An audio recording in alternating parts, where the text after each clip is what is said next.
આજે અમે બાળ સભામાં ચતુર કાગડાની વાર્તા કરવાના છીએ। એક વખતની વાત છે। એક તરસ્યો કાગડો પાણીની શોધમાં આમથી તેમ ભટકી રહ્યો હતો।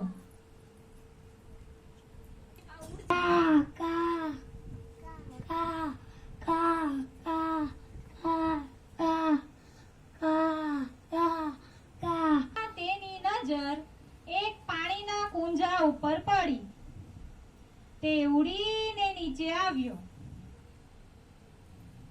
તેને કુંજામાં જોયું, પરંતુ કુંજામાં પાણીનું સ્તર નીચું હતું, તેથી કાગડાની ચાંચ પાણી સુધી પહોંચતી ન હતી। કાગડો વિચારમાં પડી ગયો।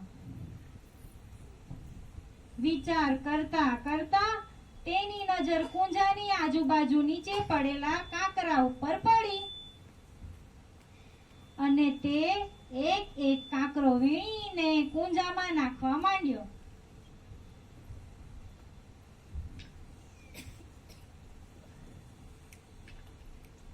કાગડાએ કુંજામાં એટલા કાંકરા નાખ્યા કે પાણીની સપાટી ઉપર આવી ગઈ।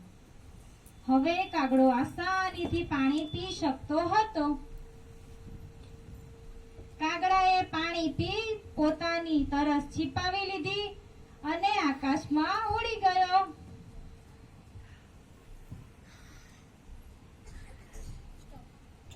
હાય